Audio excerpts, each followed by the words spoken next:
Pastor نوید ملک خداوند کی عظیم اور بین الاقوامی شہرت یافتہ خادم ہیں۔ آپ کی اردو اور انگریزی میں کتب، عہد جدید کی تفسیر، یوٹیوب پر 1000 کے قریب پیغامات، کئی مشکل ترین سوالات کے جوابات اور بائبل مقدس کے مفت آن لائن کورسز کے لیے وزٹ کیجیے www.newlifeinstitute.org۔ معزز سامعین اور ناظرین، مسیح خداوند کے افضل ترین نام میں آج پھر یہ خاکسار خادم آپ کی خدمت میں آداب بجا لاتا ہے۔ اس انمول اور خوبصورت موقع کے لیے میں خداوند کا شکر ادا کرتا ہوں کہ پھر سے مجھے یہ اعزاز حاصل ہوا کہ آپ کے ساتھ مل کر میں اس کلام خدا کی خوبصورت، گہری اور عمیق باتوں کو سیکھنے والا ہو سکوں، اور یقین جانیے میں آپ کی بھی اس روحانی بھوک اور تڑپ کے لیے، ہنگر اور تھرسٹ کے لیے خداوند کا شکر ادا کرتا ہوں۔ اور میرا ایمان ہے کہ وہ خدا جس کا یہ کلام ہے اور جس روح کے وسیلہ سے یہ کلام لکھا گیا، آج اسی روح کے وسیلہ سے ان بھیدوں کو مجھ پر اور آپ پر کھولے گا، تاکہ ہم ان کو سمجھ سکیں اور ان کو عملی جامہ پہنا سکیں۔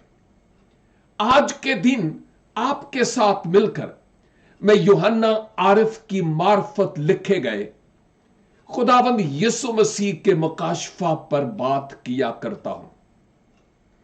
بہت کچھ ہم نے سیکھا اور ابھی سیکھ رہے ہیں۔ 21 اور 22 ابواب میں اس نئے یروشلیم کی خوبصورتی اور رونق سے متعلق ہم سیکھ رہے ہیں۔ اس 21 باب میں مقدس یوحنا رویا میں ایک ایسے شہر کو دیکھتے ہیں جو خدا کے پاس سے آسمان پر سے اتر رہا ہے، اور بیان آپ نے یوں کیا کہ دلہن کی طرح آراستہ سجا ہوا تھا، جس نے اپنے شوہر کے لیے سنگار کیا ہوا۔ اور پھر وہ ایسا شہر جس میں خداوند خدا کی اپنی موجودگی اور حضوری ہوگی، وہ اپنا خیمہ آدمیوں کے بیچ میں لگائے گا، اور وہاں کی روشنی اور خوبصورتی سنگے یشیب کی طرح، اور بہت کچھ اور آپ نے اس نئے شہر یروشلیم کی بابت بتایا ہے۔ اس شہر میں کون ہوں گے ہم آلریڈی بات کر چکے ہیں، اور کسی حد تک آج بھی ہم کریں گے۔ نیز یہ کہ اس شہر کی فصیل دیواروں سے متعلق ہم نے گزری بائبل سٹڈی میں غور کیا، اس کے دروازوں اور پھاٹکوں سے متعلق ہم نے گزری بائبل سٹڈی میں غور کیا، اور یہ بھی کہ بنی اسرائیل اور کلیسیا کا اس نئے شہر یروشلیم میں کیا مقام ہوگا۔ ہم نے تفصیل سے اس موضوع پر بات کی ہے۔